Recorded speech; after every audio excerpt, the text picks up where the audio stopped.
हाँ जी, एक बार फिर से आपका बहुत बहुत स्वागत और अभिनंदन भारद्वाज क्लासेस की एप्लीकेशन पर। ये मारवाड़ रियासत का हमारा 10वां वीडियो है और लास्ट वीडियो तक महाराजा जसवंत सिंह का टॉपिक कंप्लीट हो चुका।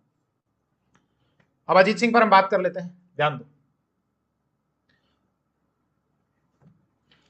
महाराजा अजीत सिंह से रिलेटेड ये है महाराजा अजीत सिंह। कब शासक बनेंगे? बनना तो चाहिए था जब इनके पिता की डेथ हो गई। 1678 में डेथ हुई थी, लेकिन नहीं बन पाए। क्यों? औरंगजेब ने शासक माना ही नहीं, खालसा घोषित कर दिया था जोधपुर को। संघर्ष करते रहे करते रहे करते रहे। इनका खुद का जन्म तो हुआ नहीं था 1678 में, 1679 में हुआ था, फरवरी के महीने में। तो एक प्रकार से 1689 से संघर्ष करते रहे। ये तो बालक थे उस समय, दुर्गादास राठौड़ संघर्ष कर रहे थे। पहले आउटलाइन खींच लेते हैं। एक तो इनके संघर्ष का काल 1689 से और 1708 ईस्वी तक का। फिर एक वैवाहिक संबंध स्थापित हुआ फर्रुख शेर के साथ में, उसकी बात करेंगे। इसके अलावा इस वीडियो में हम दुर्गादास राठौड़ इनके बारे में बात करेंगे। बिना दुर्गादास राठौड़ मारवाड़ रियासत अधूरी है। और फिर महाराजा की हत्या इन्हीं के बेटों ने कर दी थी, उस पर बात करेंगे। एक एक करके ले लेते हैं, पहले संघर्ष का काल ले लेते हैं। तो देखो, आपको मैं दुर्गादास राठौड़ दिखाता हूं और एक देवारी समझौता, मतलब ये भी देखेंगे, देवारी समझौता भी देखेंगे। ये संघर्ष के काल में आ जाता है, देवारी समझौता।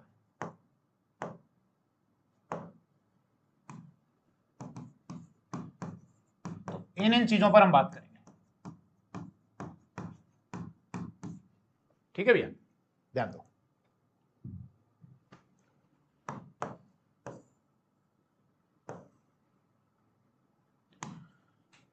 ये तो है दुर्गादास राठौड़, और ये जो साधु का भेष धारण कर रखा है, कुछ एक इमेज लिए गूगल से, मुकुंद दास खींची।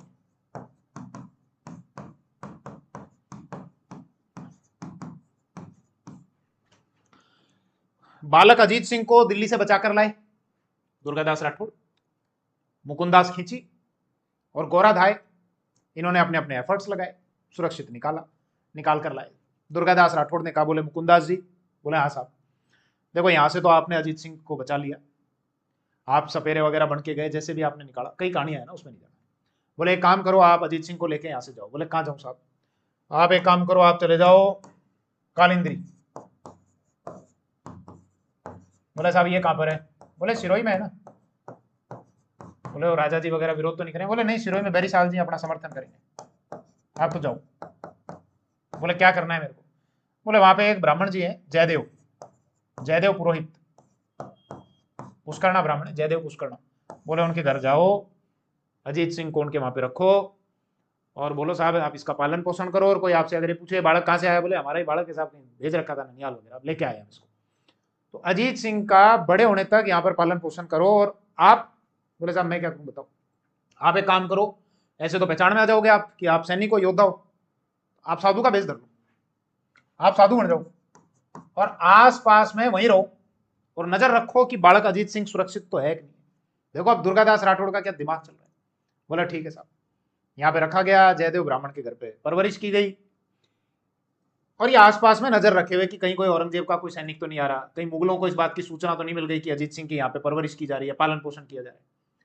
तो कुछ समय ये रहे वहां पर, सिरोही की कालिंद्री स्थान पर। सिरोही के शासक बैरी साल जो थे, ध्यान रखना इस चीज को। अब जैसे तैसे गुप्तचरों को सूचना मिल गई कि ये जो बालक है ये अजीत सिंह है, ये साधु के भेष में जो है, ये मुकुंदास खींची है और ये रखवाड़ी के लिए यहाँ पे रहते हैं। जब ये सूचना मिली तो दुर्गादास राठौड़ ने कहा, बोले मुकुंदास जी, बोले हाँ साहब आ जाओ, तुरंत आ जाओ, बालक को लेके, अजीत सिंह को लेके आप आ जाओ तुरंत मेवाड़। वहां पे जानकारी मिल चुकी है उनको। बोले साहब मेवाड़ में कहाँ जाएंगे, मेवाड़ में कौन अपनी हेल्प करेगा? बोले मेवाड़ के इस समय शासक हैं महाराणा राज सिंह, ये राज सिंह जी,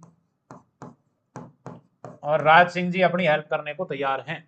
महाराणा राज सिंह का शासनकाल 1652 से और 80 तक। महाराणा राज सिंह के पास गए और महाराणा राज सिंह ने कहा, बोले आप एक काम करो। बोले हाँ साहब, आप मेरे यहाँ पे रुको और ये एक पट्टा ले लो आप केलवा का। केलवा एक जगह आती है आपके राजसमंद में, वहां का पट्टा दे दिया। जीवन निर्वाह के लिए। तो दुर्गादास राठौड़ और अजीत सिंह यहाँ पे चले गए, महाराणा राज सिंह ने अपने यहाँ पे शरण दी और केलवा का पट्टा दे दिया। एक सवाल दिमाग में आता है, महाराणा राज सिंह राठौड़ों के लिए या दुर्गादास राठौड़ और अजीत सिंह के लिए औरंगजेब से दुश्मनी क्यों मोल ले रहे हैं भैया? दो कारण बताए जाते हैं। एक कारण तो जो इतिहासकार सर जदुनाथ सरकार वो बताते हैं कि भैया राज सिंह जो है, महाराजा अजीत सिंह की जो माता थी ना, वो राज सिंह की दूर की रिलेटिव थी, रिश्तेदार, मतलब रिलेशन था उनका, तो इसलिए हेल्प कर रहे थे। दूसरा कारण ये बताया जाता है जो आपको मैप से समझ में आएगा। एक कारण तो क्या कि महाराणा राज सिंह और अजीत सिंह की जो माता थी वो रिलेटिव थी, इसलिए हेल्प कर रहे थे कि मैं तुम्हारी हेल्प करूंगा, चिंता मत करो। दूसरा कारण इधर देखो, कहां गया मैप, कहां गया मैप, इधर देखो। महाराणा राज सिंह कहां के हैं? मेवाड़। अजीत सिंह कहां के हैं? मारवाड़ के जसवंत सिंह के पुत्र। क्या मेवाड़ और मारवाड़ की सीमाएं आपस में मिलती हैं? हाँ मिलती हैं साहब। कैसे मिलती हैं? ऐसे, ये तो मेवाड़, ये मारवाड़। मारवाड़ जिस पर किसका अधिकार है, किसका कब्जा है? औरंगजेब का। औरंगजेब का अगर मारवाड़ में प्रभाव और ज्यादा बढ़ता है तो क्या मेवाड़ की सीमाएं सुरक्षित रह पाएंगी? नहीं। आज भारत है, भारत का कोई भी पड़ोसी अगर बहुत ज्यादा डिस्टर्ब होता है तो क्या उसका असर भारत तक नहीं आएगा? आएगा। तो इसलिए महाराणा राज सिंह के समक्ष ये भी चुनौती थी कि औरंगजेब का प्रभाव मेवाड़ में ना बढ़े, तो इसलिए भी मारवाड़ वालों की हेल्प करना जरूरी है। तो इसीलिए महाराणा राज सिंह ने अजीत सिंह दुर्गादास राठौड़ को अपने यहाँ पे शरण दी, केलवा का पट्टा दिया कि आप चिंता मत करो, आप तो मेरे यहाँ पे आओ, मेरे यहाँ पे रहो, मैं देख लूंगा उसको। क्लियर इतनी बात? अब औरंगजेब के सिर में दर्द। ये जो गठबंधन बना सिसोदियाओं और राठौड़ों का, मारवाड़ के राठौड़, मेवाड़ के सिसोदिया, तो ये जो राठौड़ और सिसोदियाओं का गठबंधन बना, औरंगजेब के सिर में दर्द। औरंगजेब अपनी फौज लेके आया अजमेर की तरफ। औरंगजेब का एक बेटा अकबर, ध्यान रखना, औरंगजेब के आजम, मुअज्जम, कामबख्श ये बेटे थे, एक बेटा था उसका नाम था अकबर। एक वो मुगल बादशाह अकबर था, वो अलग था, मैं बता चुका ना आपको, पहले के वीडियोस में बता चुका। अकबर को कहा औरंगजेब ने, बेटा, बोले हाँ पापा, तो एक काम कर, देसूरी की तरफ चला जा।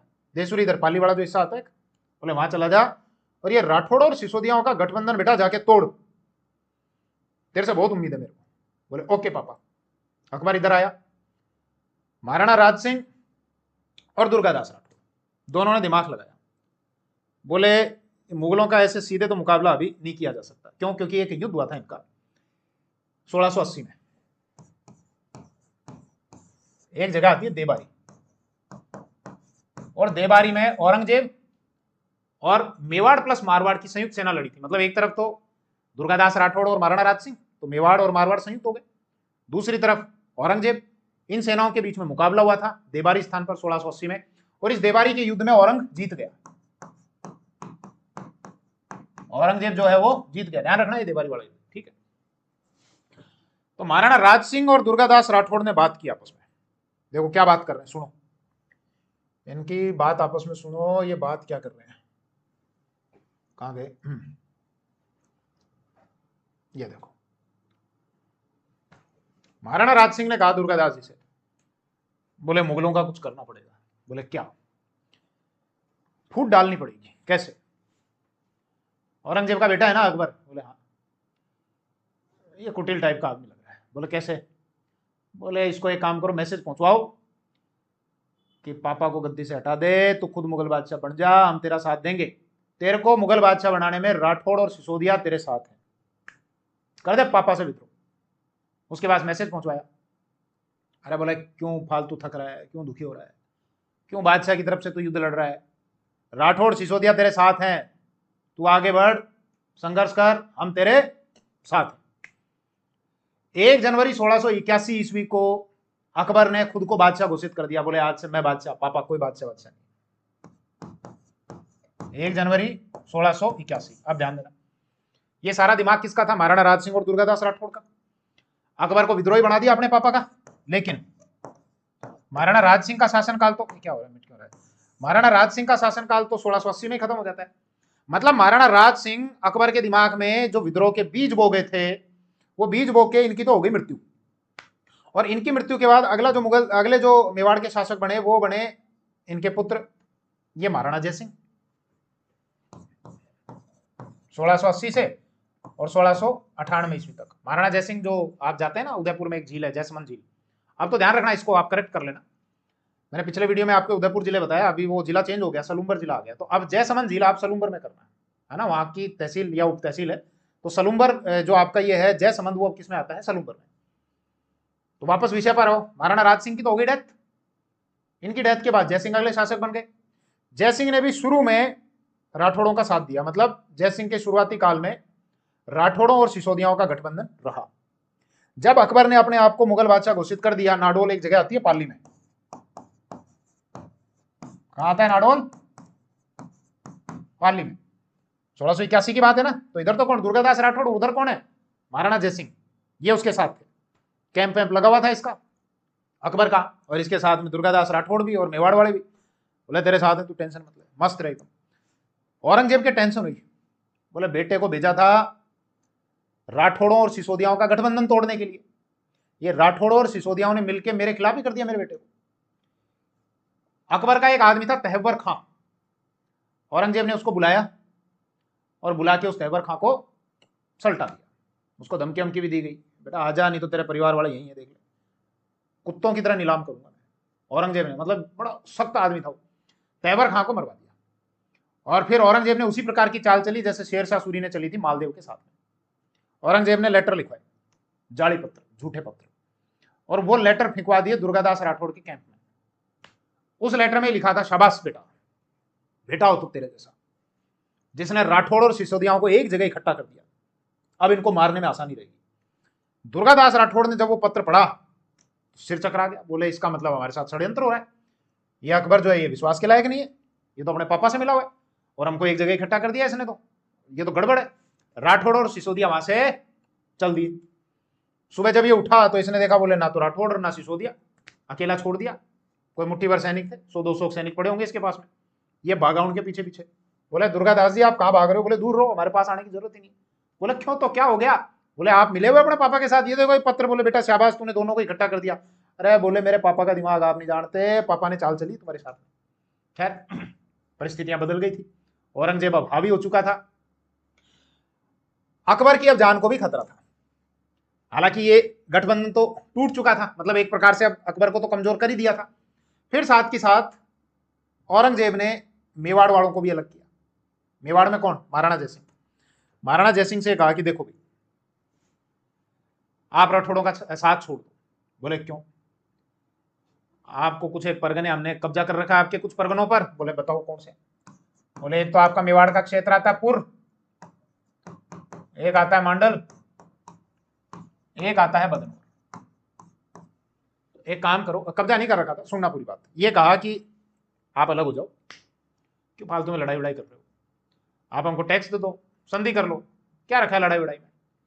बोले नहीं साहब टैक्स वैक्स तो नहीं देंगे। बोले एक काम करो, टैक्स मत दो, जजिया मत दो, आपके कुछ हिस्से हैं, कुछ हिस्से तो लौटा दिए, ये जो थोड़े से क्षेत्र हैं पुर, मांडल और बदनौर, ये दे दो, हमको टैक्स वैक्स देने की जरूरत ही नहीं है, आप अलग रहो, हम आप पर भी अटैक नहीं करेंगे। बोले ठीक है। तो महाराणा जयसिंह ने औरंगजेब के साथ में एक संधि कर ली, उसको कहा गया राजनगर की संधि। ये थी मेवाड़ और मुगल संधि। एक पहले हुई थी महाराणा अमर सिंह फर्स्ट के टाइम पे, जो आपके 5 फरवरी 1615 ईस्वी में हुई थी, उस समय मुगल शासक जहांगीर था। ये दूसरी संधि हुई और इस समय मुगल शासक औरंगजेब था और मेवाड़ के जो शासक थे वो महाराणा जयसिंह थे। ये संधि हुई जून 1681 में। तो ये संधि हो गई, इस संधि को कहा गया राजनगर की संधि। जजिया के बदले में पुर, मांडल और बदनौर ये मुगलों ने ले लिए। राणा का खिताब दिया इनको, महाराणा जयसिंह को, और 5000 की मनसबदारी दे दी। तो देखो अब औरंगजेब का दिमाग कि उस एक जाली पत्र के माध्यम से राठौड़ों को, दुर्गादास राठौड़ को अलग कर दिया, ये संधि करके मेवाड़ वालों को भी अलग कर दिया। अब अकबर की जान पर बन गई। तो दुर्गादास राठौड़ अपने मित्र अकबर को लेकर और सीधे गए दक्षिण, और दक्षिण में गए छत्रपति संभाजी महाराज के पास में। ली नहीं की तस्वीर मैंने छत्रपति संभाजी महाराज की,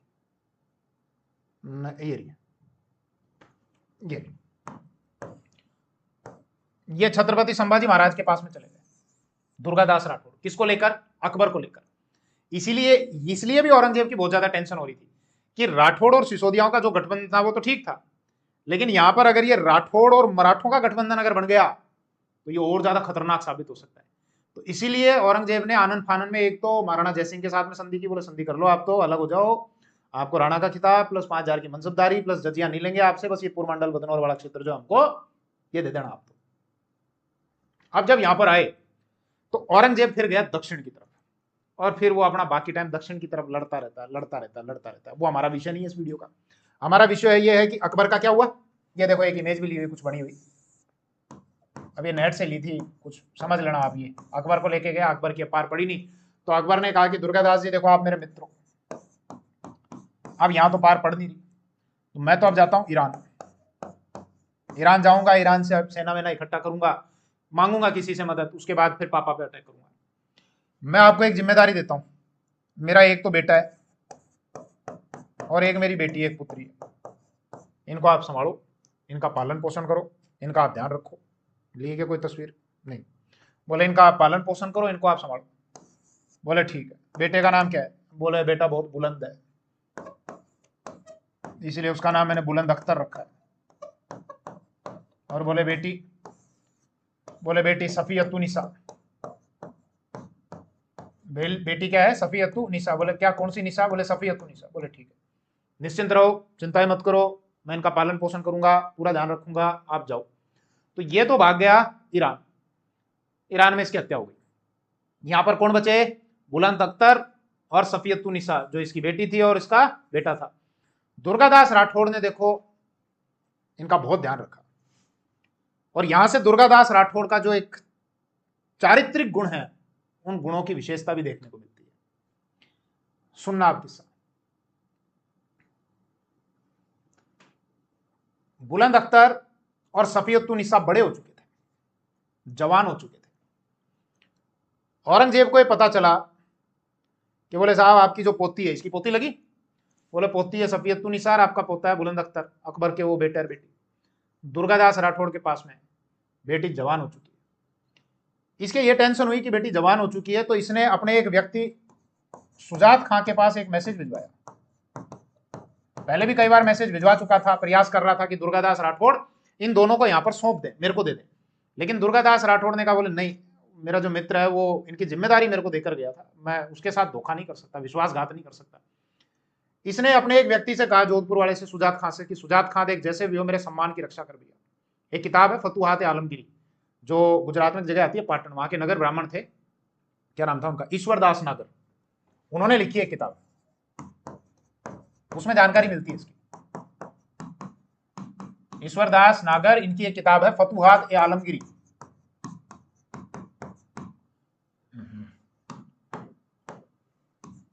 फतुहात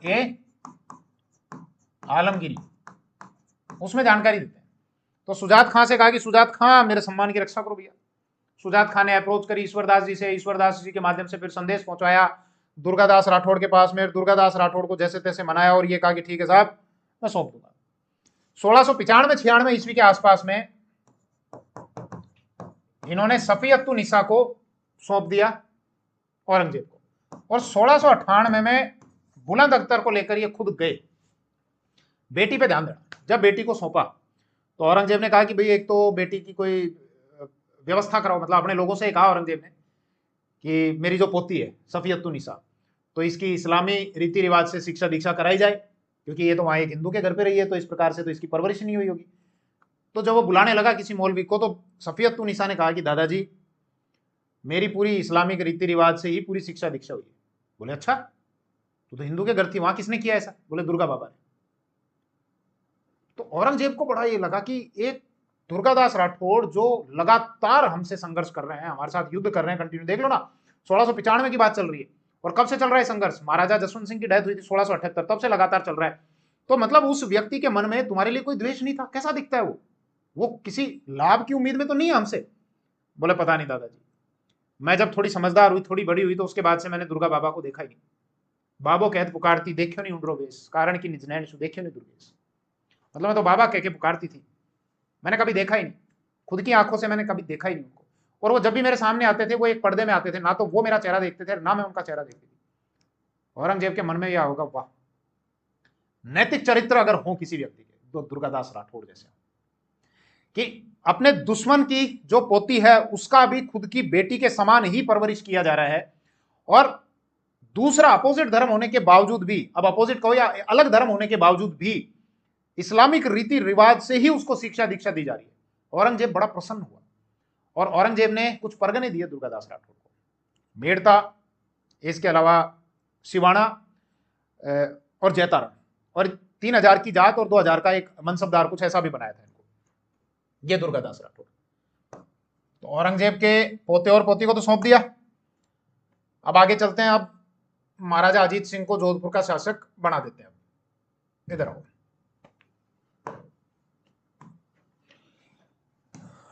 अजीत सिंह के पिता जसवंत सिंह की डेथ कब हुई थी?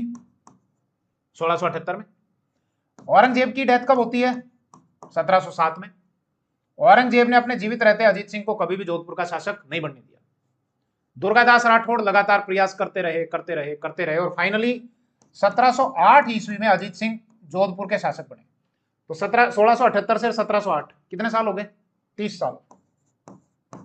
30 वर्षों तक लगातार संघर्ष कर रहे हैं, तो इसको कहा जाता है 30 वर्षीय संघर्ष। हो सकता है एग्जाम में पूछ लिया जाए, पूछा गया, पहले मेंस में पूछा गया है, आरएस मेंस में, प्रीलिम्स में भी सिंपल पूछा जाए कि 30 वर्षीय संघर्ष से क्या तात्पर्य है, तो ध्यान रखना ये किससे रिलेटेड है। क्लियर है?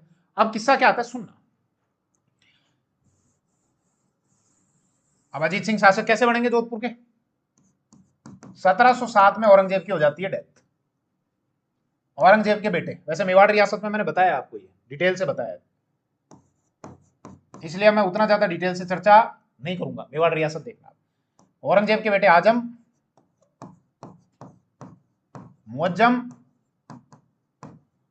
कामबख्श लड़ पड़े आपस में। बोले मैं अगला मुगल बादशाह, बोले मैं अगला मुगल बादशाह। कामबख्श को तो भूल जाओ, मुख्य लड़ाई आजम और मुअज्जम। राजपुताना के कुछ शासक आजम का साथ दे रहे और कुछ मुअज्जम का। आजम के साथ कौन? एक तो जयपुर वाले, ये सवाई जय सिंह आमेर के शासक थे, जयपुर तो बाद में बसा था 18 नवंबर 1727 को। इन्होंने आजम का साथ दिया। अजीत सिंह बोले आजम का साथ। मुअज्जम का साथ दिया मेवाड़ के शासक महाराणा अमर सिंह सेकंड ने। एक अमर सिंह थे, वो महाराणा प्रताप के पुत्र थे, वो अलग है। ये महाराणा अमर सिंह सेकंड जो 1698 से और 1710 ईस्वी तक मेवाड़ के शासक रहे। आजम हार गया, किस्मत खराब, मुअज्जम जीत गया। मुअज्जम ने चिढ़ निकाली, जयपुर वाले राजा को गद्दी से हटाया। आमेर थी राजधानी, है ना, जयपुर 1727 में बसा था, अभी तो हम 1708 की बात कर रहे हैं। तो आमेर की गद्दी से हटाया।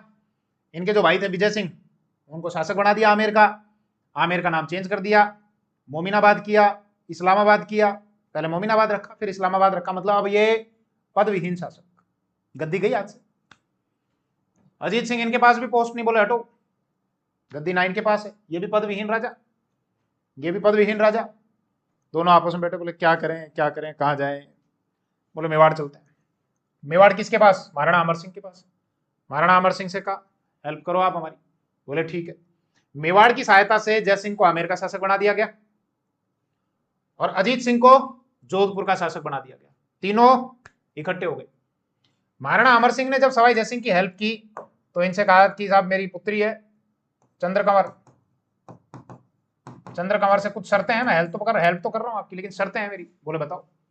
बोले बेटी से शादी करनी पड़ेगी। बोला हाँ क्या दिक्कत है इसमें, कर लेंगे शादी, करने में क्या दिक्कत है। बोले पूरी बात सुनो, आमेर का अगला राजा मेरी बेटी से उत्पन्न पुत्री होगा।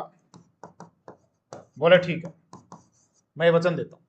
फिर उस वचन को तोड़ दिया था, जिसके कारण आगे चल के आमेर में उत्तराधिकार संघर्ष हुआ। वो अभी विषय नहीं है इस वीडियो का, तो छोड़ दो, ध्यान दो। जब ये शासक बने तो इन्होंने एक गलत डिसीजन ले लिया। क्या डिसीजन लिया?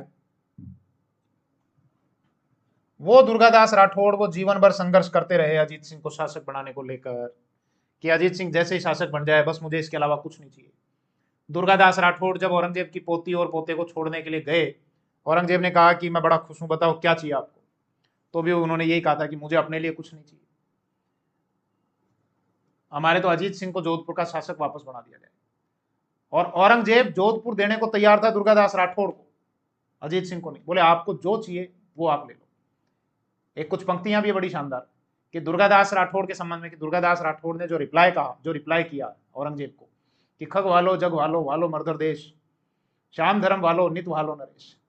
मतलब मुझे संसार प्यारा है, मुझे अपना खड़ग अपनी तलवार प्यारी है, खग वालो जग वालो मर्दर देश, मुझे अपना जो मरु प्रदेश है वो अपना प्यारा है, मुझे अपना धर्म प्यारा है, लेकिन सबसे प्यारा मुझे मेरा नरेश है। तो मतलब जीवन भर दुर्गादास राठौड़ ने लगातार 30 सालों तक संघर्ष किया अजीत सिंह को शासक बनाने को लेकर। तो अजीत सिंह दुर्गादास राठौड़ का जो कद था वो इतना ऊंचा हो चुका था कि सामंत दुर्गादास राठौड़ को बहुत महत्व दिया करते थे। इतिहासकार सर जदुनाथ सरकार ये कहते हैं कि दुर्गादास राठौड़ की जो लोकप्रियता थी वो अजीत सिंह को चुभती थी, और लोगों ने भी अजीत सिंह के कान भरने शुरू किए। जो सामंत थे कुछ लोगों के द्वारा, जो इनके हितैषी बनने की कोशिश करते थे या इनके हितैषी थे, कान भरने शुरू किए। गौरीशंकर हीराचंद ओझा ने इनको कहा है कान का कच्चा राजा।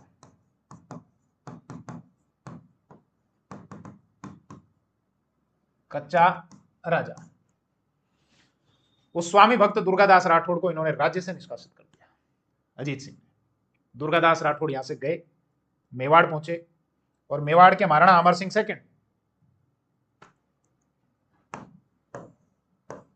ये दुर्गादास राठौड़ स्वाभिमानी व्यक्ति, मेवाड़ पहुंचे। मेवाड़ के महाराणा अमर सिंह सेकंड, महाराणा अमर सिंह सेकंड ने कहा डोंट वरी, आप यहां पर आइए। 2 जागीर दी इनको, और 500 रुपए उस समय जो मुद्रा थी दैनिक खर्चे के लिए दिए जाते थे। 2 जागीर ध्यान रखना, रामपुरा और विजयपुर।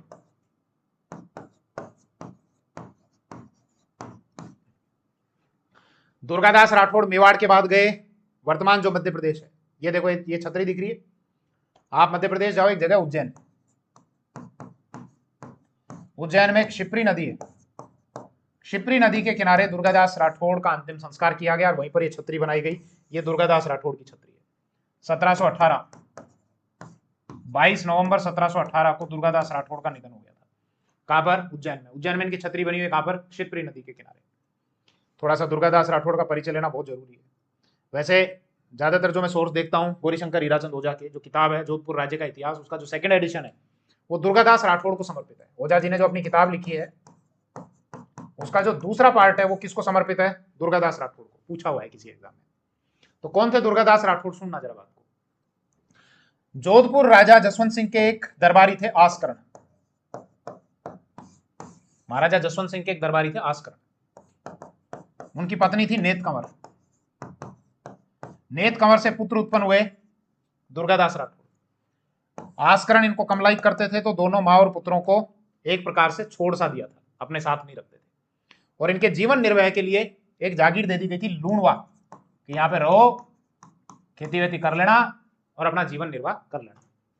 एक दिन इनके खेत में कोई ऊंट चराने वाले आए और उन्होंने अपने ऊंट चरा दिए। दुर्गादास राठौड़ बड़े क्रोधित हुए, और जैसा लिखा हुआ है राजस्थान का इतिहास गोपीनाथ शर्मा की जो किताब है, कि इनकी और उस ऊंट चराने वाले के बीच में कुछ कहा सुनी हुई। उसने इनको भी बुरा भला कहा और जसवंत सिंह के बारे में कहा दौड़ा ढूंढा, मतलब कि तुम्हारा राजा ऐसा है जिसके सिर पे छप्पर भी नहीं। तो राजा के बारे में कुछ उल्टी सीधी बात सुनकर इन्होंने उस व्यक्ति को मार दिया। उसकी शिकायत हुई महाराजा जसवंत सिंह के पास में। महाराजा जसवंत सिंह के दरबार में ये गए, इनको बुलाया गया कि बुलाओ कौन बालक है, किसने ऐसे हत्या कर दी हमारे राज्य में। महाराजा जसवंत सिंह के सामने खड़े, उसी दरबार में इनके पिता आस्करण भी बैठे हुए। तो खुसर फुसर तो हुई, बोले साहब ये तो आस्करण जी के बेटे हैं। महाराजा जसवंत सिंह ने पूछा आस्करण जी से, बोले आपके बेटे हैं? बोले साहब कुपुत्र को पुत्र नहीं कहा जा सकता, मतलब कुपुत्र है, त्याग सा दिया इनको। महाराजा जसवंत सिंह ने पूछा आपने क्यों हत्या की? इन्होंने बड़ी निर्भीकता से सबसे पहले तो अपने उस अपराध को स्वीकार किया। ये कहा कि हाँ ये हत्या मैंने की है, और इसलिए की है क्योंकि उस व्यक्ति के द्वारा जोधपुर राज्य के बारे में ऐसा कहा गया था और ये मुझे बर्दाश्त नहीं हुआ, इसीलिए मैंने उसको मौत के घाट उतार दिया। इनकी निर्भीकता को देखकर जोधपुर के महाराजा जसवंत सिंह बहुत प्रभावित हुए, और उन्होंने कहा कि ये देखना एक दिन ये जोधपुर का उद्धारक होगा, जोधपुर की रक्षा करेगा ये बालक, और अपने वहीं पर सेवा में रख लिया था। तो ये थे दुर्गादास राठौड़, और वास्तव में ये बात सच साबित हुई। 1678 से लेकर और 1708 ईस्वी तक लगातार 30 वर्षों तक इन्होंने जोधपुर राज्य के लिए संघर्ष किया कि अजीत सिंह को किस प्रकार से जोधपुर का राज्य मिल जाए, जबकि अगर ये खुद चाहते तो खुद जोधपुर के शासक बन सकते थे, औरंगजेब तैयार था, लेकिन उसके बावजूद स्वयं जोधपुर के शासक ना बनकर अजीत सिंह के लिए लगातार संघर्ष करते रहे।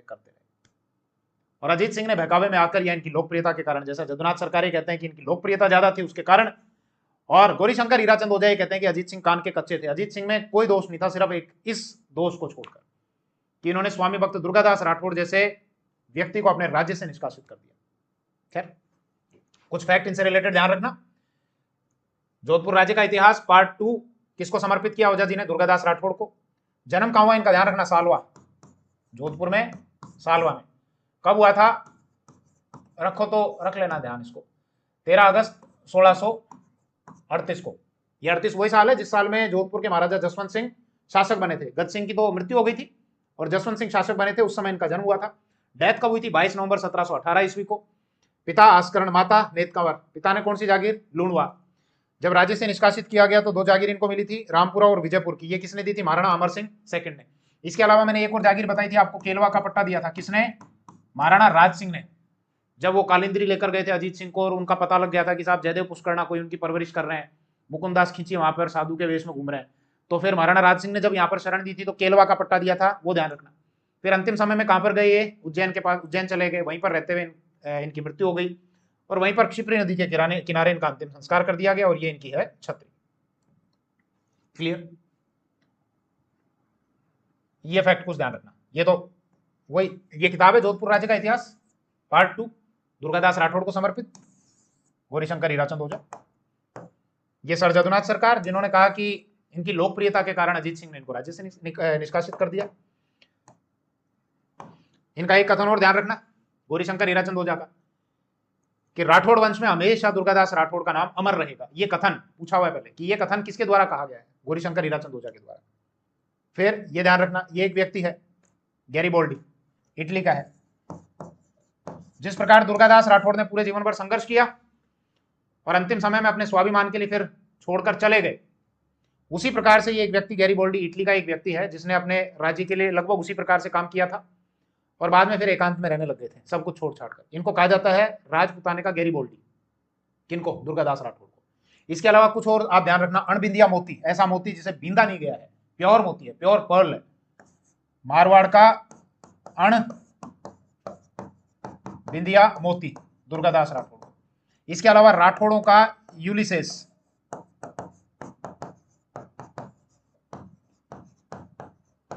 ये ध्यान रखना, ये राठौड़ों का यूलिसेस, ये किसने कहा है? कर्नल जेम्स टोड ने। ये यूलिसेस एक योद्धा हुए ग्रीक के जिन्होंने अपने देश की रक्षा की थी। जिस प्रकार से दुर्गादास राठौड़ अपनी देश की रक्षा के लिए लगातार संघर्ष करते रहे। तो मतलब गुणों में समानता के कारण किसी व्यक्ति की तुलना क्यों की जाती है? भाई कोई अच्छा क्रिकेट खेलता है तो उसको कहते हैं ना ये तो सचिन तेंदुलकर है।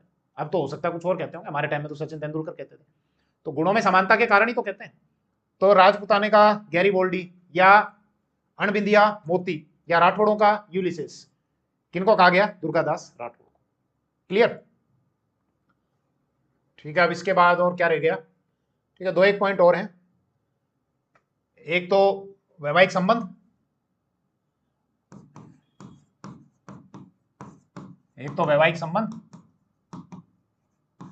और इसके अलावा इनकी कुछ रचनाएं, बस ये 2 चीजों।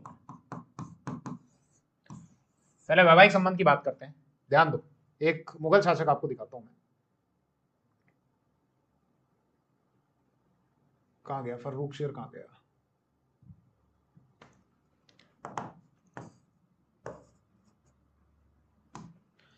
बात है 1715 ईस्वी की।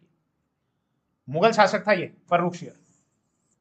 फर्रुखशेर ने अपने एक व्यक्ति को भेजा मारवाड़ पर अटैक करने के लिए, और उस समय अजीत सिंह ने फर्रुखशेर के साथ में एक समझौता कर लिया।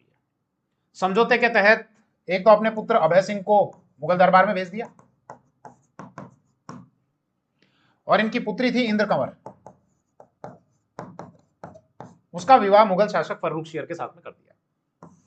ध्यान रखना, यह अंतिम राजपूत मुगल विवाह था। इसके बाद कोई भी हमको इस प्रकार का राजपूत मुगल विवाह देखने को नहीं मिलता। यह ध्यान रखना इस चीज को।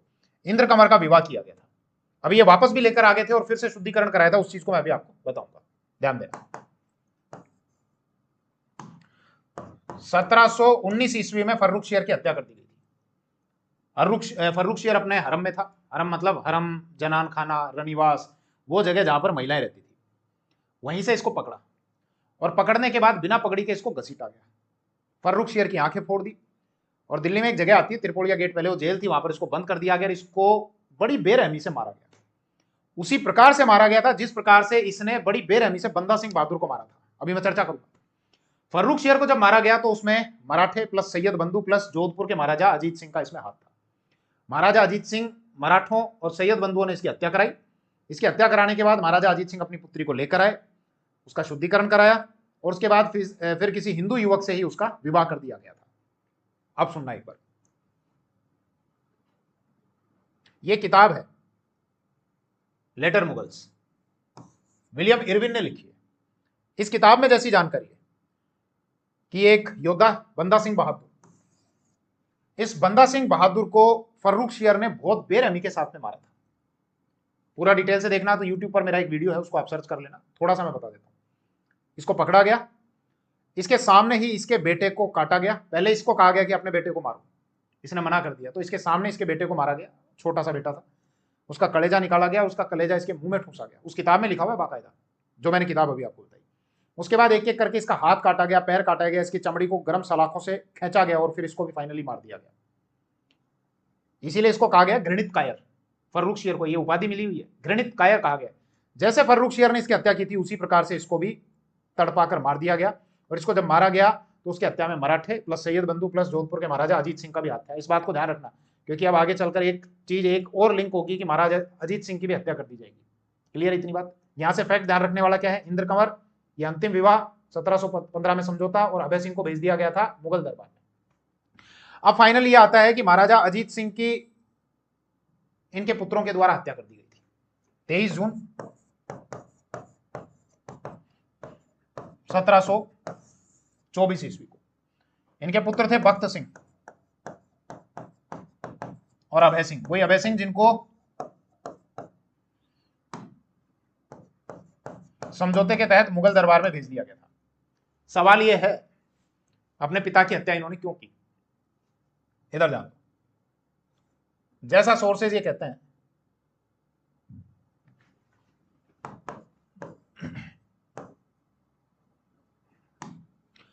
एक सोर्स तो ये कहते हैं ये जयपुर के शासक सवाई जयसिंह जो मुगल दरबार में थे, आमेर के शासक थे, और ये है अभय सिंह,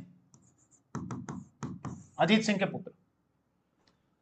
सवाई जयसिंह ने अभय सिंह से यह कहा कि मुगल बादशाह तुम्हारे पिता से नाराज है। इस समय मुगल बादशाह कौन था? फर्रुख शेर तो मर चुका था, और इस समय बादशाह था मोहम्मद शाह रंगीला। ये मोहम्मद शाह रंगीला जो दरबार में नंगा आ जाया करता था, नंगा ही दौड़ लगाया करता था, खुद भी कपड़े उतार लिया करता था, दरबारियों से भी कहता था कि तुम भी उतार लो, नाम ही देख लो ना, रंगीला। तो सवाई जयसिंह ने कहा कि बादशाह तुम्हारे पिता से नाराज है। बोले क्यों? क्योंकि तुम्हारे पिता ने मुगल बादशाह फर्रुख शेर की हत्या जो हुई थी उसमें तुम्हारे पिता का भी हाथ था। तो क्या करना है? अगर तुम ये चाहते हो कि जोधपुर तुम्हारे वंश वालों के राठौड़ों के पास में ही रहे तो अपने पिता की हत्या करवा दो। एक तो सोर्स ये कहता है। तो इसलिए अभय सिंह ने अपने भाई बख्त सिंह को कहा कि पिता की हत्या कर दो, और बख्त सिंह ने सोते हुए अजीत सिंह की हत्या कर दी। अभय सिंह जोधपुर का शासक बन गया और बख्त सिंह को नागौर का परगना दे दिया, वो नागौर का शासक बन गया और ये खुद जोधपुर का शासक बन गया। दूसरा यह है कि अभय सिंह की खुद की अपनी महत्वाकांक्षाएं थी, इसीलिए अजीत सिंह की हत्या करवा दी। जो भी है, बख्त सिंह और अभय सिंह इन्होंने अपने पिता की हत्या की, बख्त सिंह से करवाई, बख्त सिंह को नागौर मिल गया और अभय सिंह को मिल गया जोधपुर। क्लियर? ये अजीत सिंह का किस्सा होता है यहां पर खत्म।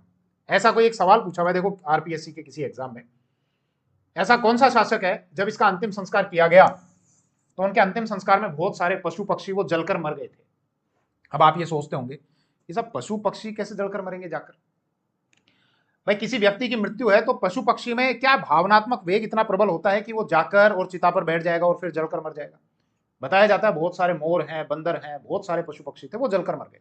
तो ऐसा हुआ होगा, जैसा मुझे लगता है, कि जब इनका अंतिम संस्कार किया गया होगा तो उसके कारण वो अग्नि, या तो तेज हवा चली होगी, आंधी चली होगी, जिसके कारण वो अग्नि फैलकर जंगल तक पहुंच गई होगी, लकड़ियों में आग लग गई होगी, जंगल में पहुंच गई होगी, और उस जंगल में फिर बहुत सारे पशु पक्षी जलकर मर गए होंगे। ऐसा जरूर हो सकता है। खैर आप इस चीज को ध्यान रखना, पूछा हुआ सवाल है ये कि किस शासक की मृत्यु पर बहुत सारे पशु पक्षी भी जलकर मर गए थे? तो महाराजा अजीत सिंह। इनकी कुछ रचनाएं आप ध्यान रख लेना। एक तो गज उद्धार, एक गुण सागर, एक दुर्गा पाठ, इसके अलावा निर्वाण दुहा, ये दुर्गा पाठ भाषा, इसके अलावा निर्वाण दूहा, कुछ मंदिर भी बनाए थे, मधुसूदन मंदिर, मुकुंद मंदिर, वो बाकी चीज मैं इंक्लूड कर दूंगा। मोटी मोटी जितनी जानकारी थी वो इस वीडियो में हम कंप्लीट कर चुके हैं। चलिए बाकी फिर हम देखते हैं, इनकी डेथ हो गई, इनके बाद अगले शासक बने अभय सिंह। अभय सिंह को लेकर बात करते हैं नेक्स्ट वीडियो में। थैंक यू, जय हिंद।